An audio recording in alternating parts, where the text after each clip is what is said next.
Welcome to the intersection of faith and the culture. It's WallBuilders Live, and we're talking about today's hottest topics on policy and faith and the culture. Of course, we always look at things from a biblical, historical, and constitutional perspective. My name is Rick Green. I'm a former Texas legislator and America's Constitution coach, and I'm here with David Barton. He's America's premier historian and the founder of WallBuilders. Tim Barton's with us, national speaker and pastor and president of WallBuilders, and you can find out more about all of us at our website, wallbuilderslive.com. That's also the place you can get archives of the program from the last few weeks. And it's the place you can make a contribution, and that is needed because we are a listener-supported program, and the reason we're able to get truth out there to so many people across the nation and, frankly, around the world is because of donors who listen to the program. So please consider being one of those by going to wallbuilderslive.com. You can make a one-time or a monthly donation. It's a great way to come alongside us, lock shields with us, help us restore America's constitutional republic. All right, David, Tim, later in the program, Ethan Demme will be with us from Demme Learning. We're going to be talking about just the way homeschooling is exploding. COVID's brought some big changes in the country. I don't know that we could point to a time of bigger change for education itself. So not just at the elementary level, but colleges, the whole nine yards. I mean, this has really caused people to rethink what kind of value they get for the money they spend, whether on a college campus or to their local school district, and are there better options for how to educate my kid? Well, it's interesting that this really started about 3 months ago. We saw 2 to 3 months ago polling coming out that said up to 40% of parents are looking at homeschooling their kids. You know, and that first poll came out and people said, they're just thinking about it. They're not going to really do it. And now that we've gone downstream another 6, 8, 10 weeks, we're seeing poll after poll after poll after poll coming out that people are really completely rethinking education. They're rethinking the results they see in their own kids. They're rethinking where they want their kids to be. Some of them, it's out of fear of COVID. I don't want my kids going to school with other kids where there might be COVID. Some of them, it's just out of frustration with what they're seeing their kids are learning or not learning. Some of them is because when they got away from school and started searching online, they found some really good teachers out there that teach subjects better than the teachers their kids had, and so they can get better quality for their kids. And it doesn't have all the drama that goes with school oftentimes, and it's a lot cheaper. And so there's been a lot of reasons that have combined, but nonetheless, to see the mentality change so quickly in the nation toward government education in general, and I don't say public education, it really is government education. I think Christian education, so many other things are public education. They take the kids that come and they work with those kids. I think public education is really government education. Nonetheless, we're looking at having competition with government education seriously for the first time maybe in my lifetime. And we've held for a long time that any kind of competition improves the product, improves the outcome, reduces the price, improves the quality.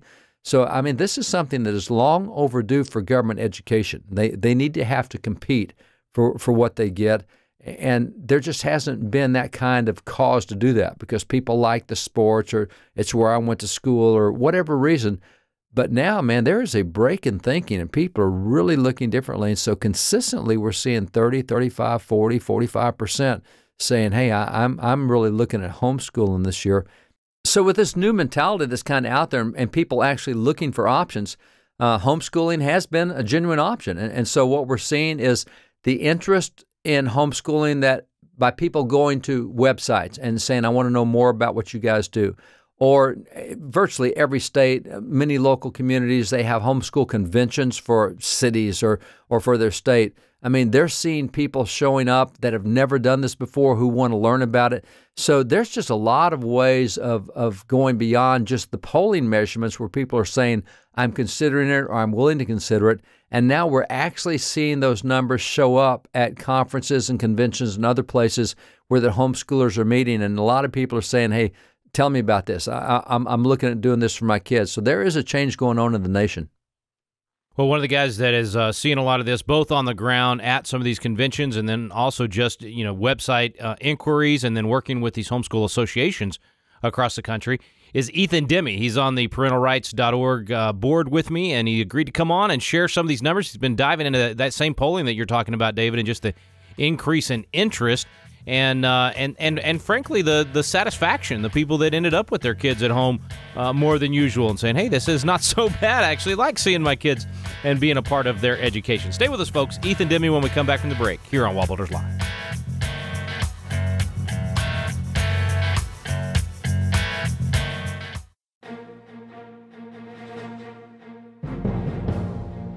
Founding Fathers of America made a habit of reading through the Bible once a year. There's no better source of wisdom, and it is applicable to every issue in our lives. What a great time for us as American citizens to take this time. If you've got extra time at home now, if you're quarantined at home and you're looking for something to do, what better thing could there be to do than to read through the Bible, maybe for the first time in your life? I tried to make this a habit several years ago, and I had a new tool to start doing that with, and it was called the Founders Bible. It gave me a chance not only to read through the Bible once a year, but also to learn history while I was doing that. And what I love about the Founders Bible is that as I'm reading that scripture, then all of a sudden there'll be an article inserted right there by that scripture about what the Founding Fathers learned from that specific verse or chapter and how they applied it to launch our nation.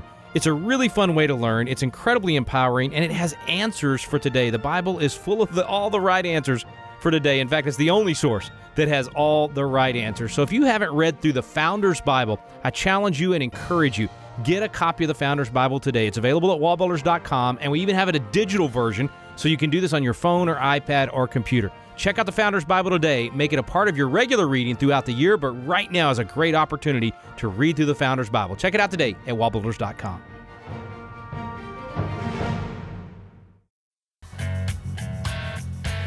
Welcome back to WallBuilders Live. Thanks for staying with us. Ethan Demme with us. Demme Learning, you guys have been doing Matthew C. for I don't know how many decades. You'll have to fill me in on that part.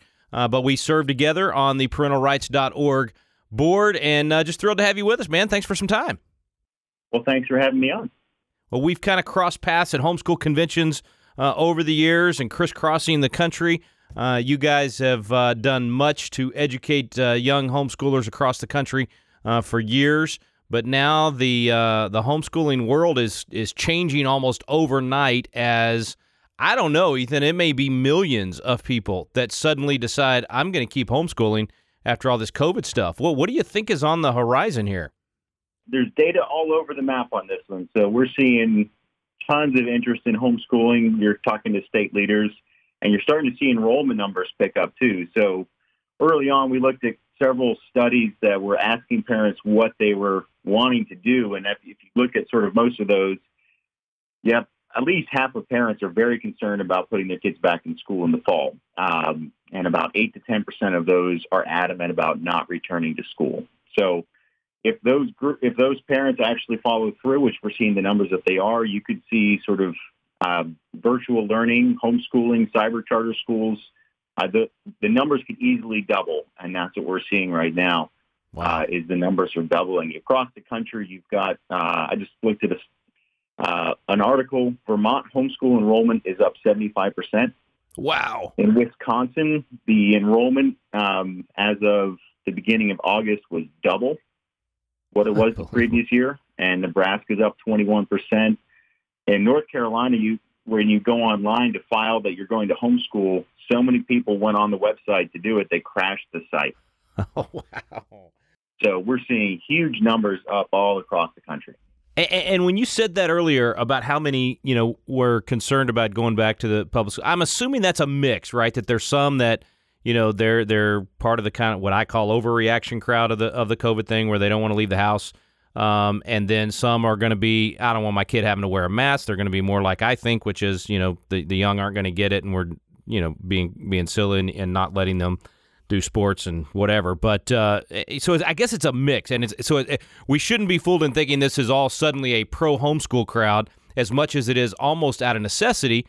But the good thing is the ones that tried it back in the spring liked it.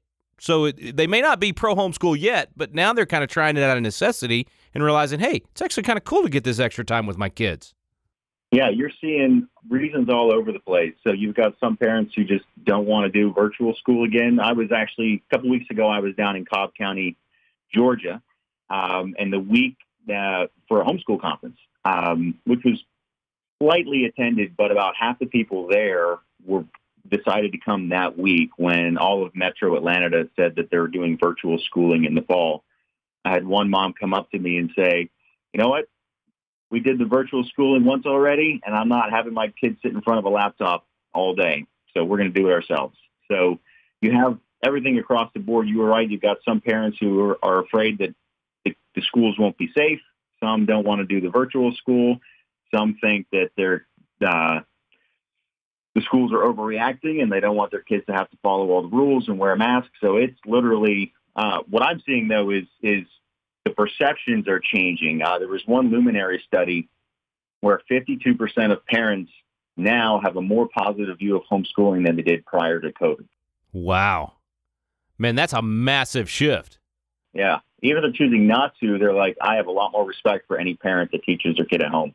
No, no kidding. You know, I was at the very beginning of all this, when they started closing all the schools. That was one of the things I thought was, you know, respect, especially for homeschool moms, just went through the roof because all these other couples are going, how in the world do you do all this and still maintain, you know, keep your house going and, you know, all the things that we homeschoolers been juggling for decades. But for them to suddenly be thrown into it, they're like, wow, I now I really respect those people that I thought were crazy. But now I realize this is these are some well-organized folks that can pull this off.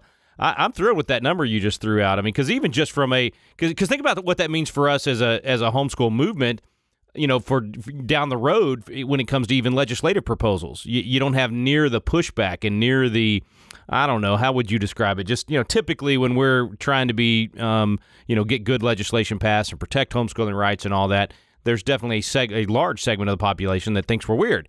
Now, I think that's going to shrink dramatically, and we're going to be much more likely to get good legislative proposals passed. You think that's possible? I think that's possible, but I sort of see a battle coming, if you will, between two competing forces. You've got on the one side, you have parents who have tried homeschooling now or virtual schooling, and they like it, and they want to keep doing it. So you have a lot of parents who want options and choices. That's what I would say parents want. And they've been now given more choices and forced to make those choices, and they like it. But on the flip side of that, you're seeing pushback from schools and teachers unions where they're seeing funding getting taken away. Oh, yeah. Because, I mean, you had in Wisconsin, you had principals sending out letters to the parents saying, please don't pull your kids out. We need them enrolled through this date so that we'll get them counted for funding. Basically saying, it's fine if you homeschool, just wait until after this date so we get the funding. In California, they froze all the funding to last year's level so that the charter schools, the virtual charter schools that are seeing massive growth, huge wait list of students, now they can't staff up and hire teachers. So they could easily be doubling in their enrollment, but they can't do it on the same amount of funding.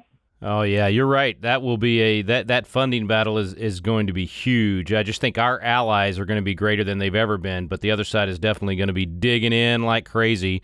It's almost comical watching some of the teacher union positions right now to try to prevent schools from meeting. They still want to be paid.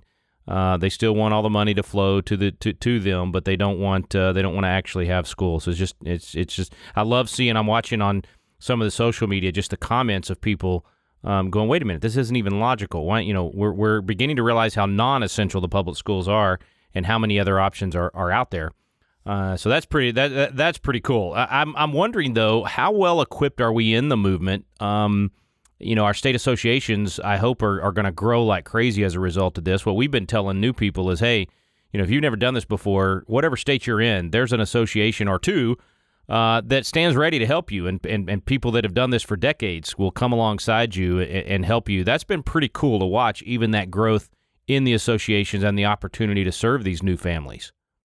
Yeah, and I think the biggest one there is to get the word out that these state organizations exist. Because the flip side of that is most of the state organizations are making their money and getting the word out at their homeschool conferences, which were all canceled. Right. So there was no way to sort of spread the word to the new folks. So it's all online. So if you know anyone who's new, tell them, like you said, contact your state organization, get involved, become a member, because the membership fees really help keep them alive. And they're the ones who are going to bat in your local legislatures. Yeah, and I don't know, Ethan, I don't know of a state association that has membership fees that are not incredibly worth it. Like, in other words, they throw all kinds of things at you for free.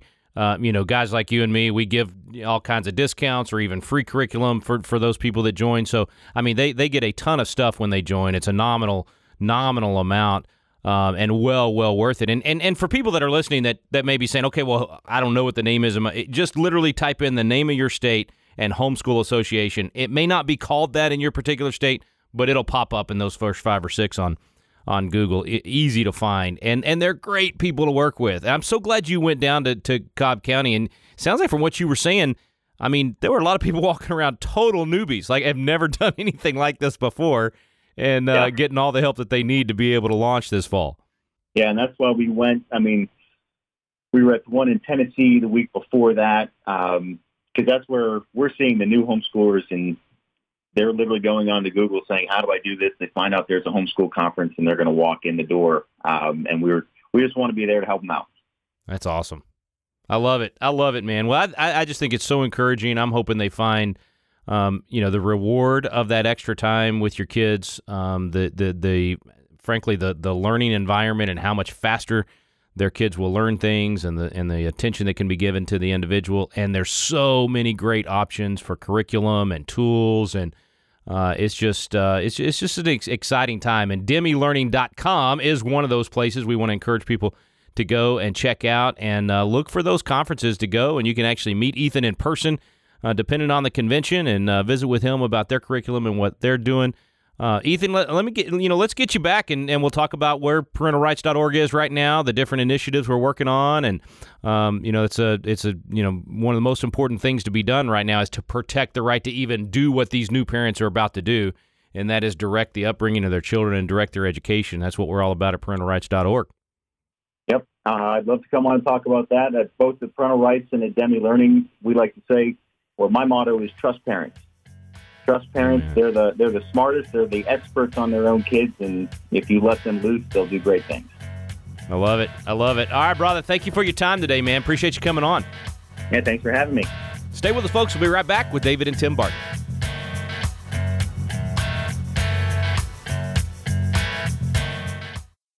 Hi friends, this is Tim Barton of WallBuilders. This is a time when most Americans don't know much about American history or even heroes of the faith, and I know oftentimes for parents, we're trying to find good content for our kids to read, and if you remember back to the Bible, to the book of Hebrews, it has the Faith Hall of Fame where they outline the leaders of faith that had gone before them. Well, this is something that as Americans, we really want to go back and outline some of these heroes, not just of American history, but heroes of Christianity and our faith as well. I want to let you know about some biographical sketches we have available on our website. One is called the Courageous Leaders Collection.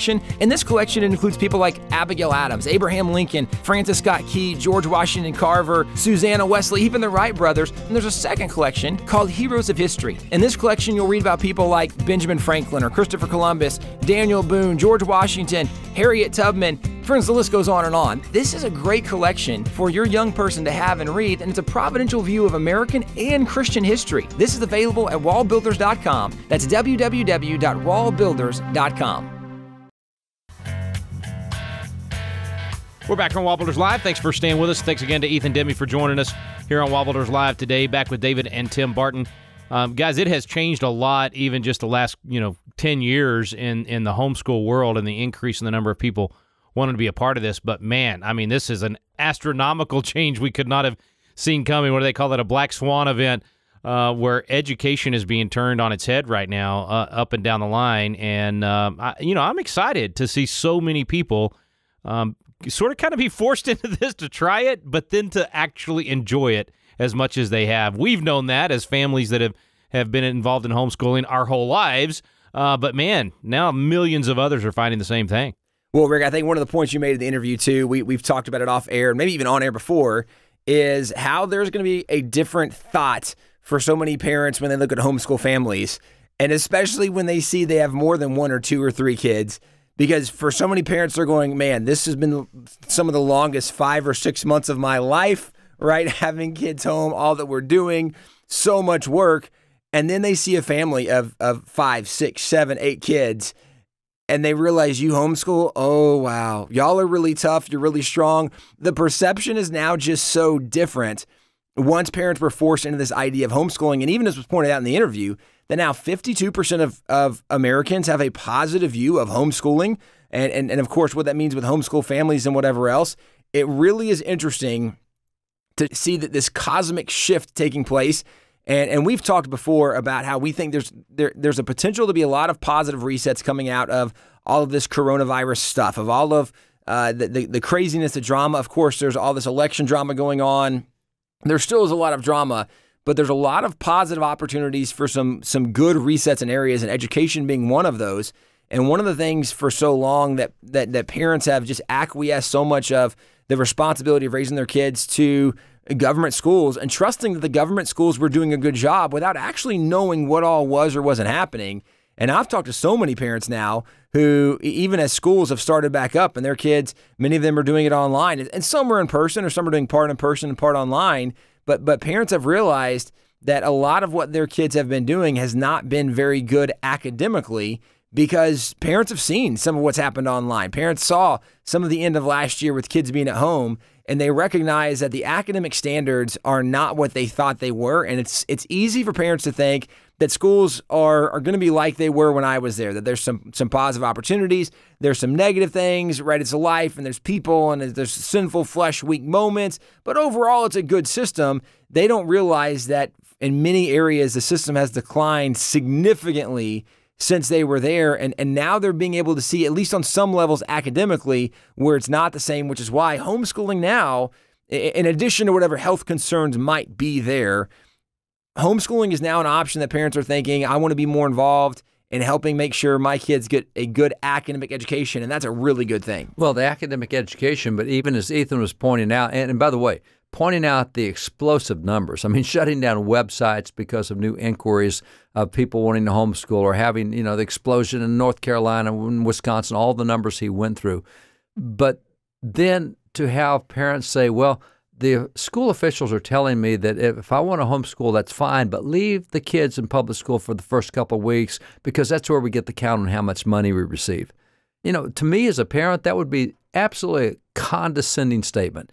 We want your kids so that we can get money, and then after that, we really don't care whether they're here or not. I mean, you throw that in with the bad quality of education that some of the parents are now seeing, and then attitudes like that, where your kids are important to us because they represent money to us, that's just not the kind of stuff that should be surrounding kids in a good, healthy, wholesome education.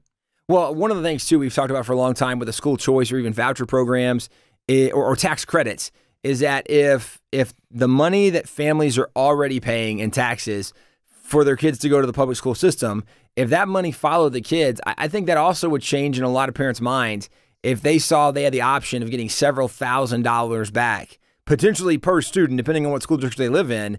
If they had the option of getting a lot of money back, all of a sudden now they're also thinking different about this homeschool thing, or even about the notion of, do I want to send them to a charter school or private school or Christian school, whatever else. If they realized how much money is associated in some of this, which is why teachers' unions have become so strong, because there's so much money going to them. It's why that for many school districts, the administration has grown so much, where in some school districts, there's as many or more administrative staff than there are actually teachers teaching the students, which seems very silly or even counterproductive. It would seem like, no, you want more teachers with the students. You don't need as many administrative staff, et cetera, et cetera.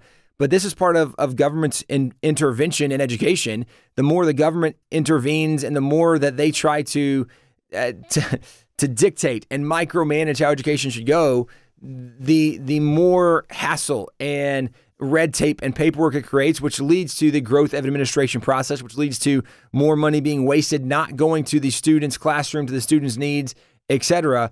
And Dad, you're right. It would be something I would think most parents, if they saw that we want your kids to stay here so we get money and then they can leave, that's a pretty disingenuous thought. And that's not to say that all schools or teachers are like that, because we certainly know they're not. There's a lot of really good people in public education. We have family that are public school teachers. We have a lot of friends that are administrators. We understand there's a lot of really good people in the system, but the system as a whole is not a super effective and productive system. There's a lot of problems with the system. And this is why I think we're seeing a lot of growth beyond just even the health concerns. There's a lot of growth in the homeschool community because many parents are recognizing there's a better system out there. So interesting, the good things that can come out of these difficult times of the COVID crackdowns. We really do encourage people to contact their local state homeschool association. As we said in the interview, just type in your state and homeschool association, and it'll bring them up. It'll also bring up local groups as well. A lot of people, in this situation of, for the first time in their lives educating at home. And I'm telling you, there are so many blessings in doing that. So be sure and check out those associations. Get the help that you need. There are plenty of people out there that have done this for decades, and they want to come alongside you and help you out. We want to do the same thing, so check out our websites today at wallbuilders.com and wallbuilderslive.com. In fact, at wallbuilders.com, there's some great material and great curriculum for you. We aren't technically a homeschool curriculum company, but a lot of homeschoolers for years have used the WallBuilders materials to teach history and government and just to have fun. I mean, that's what we do with our Chasing American Legends programs. That's a fun, entertaining, bring history to life. That's available at wallbuilders.com. Also our Constitution class, Constitution Alive, and so many other great programs on video and audio, some of the books. Check it out at wallbuilders.com, and you can supplement some of the other things you're doing at home with that education. It's a great way to raise up a good citizen, too. Not just, frankly, that's the real purpose of education under most state constitutions, is to make sure that they're good citizens who understand freedom. So that's a great way for you to be a part of that bigger picture as well in the way that you educate your kids at home. Sure hope you've enjoyed this program today. There are more of our programs available at our website, wallbuilderslive.com. There's an archive section there, and it'll give you some of the programming over the last few weeks and months. And additionally, that is the place to make that contribution. So check out wallbuilderslive.com today to make that one-time or monthly contribution. We certainly appreciate you coming alongside us. Thanks for listening today. You've been listening to WallBuilders Live. We stand undivided.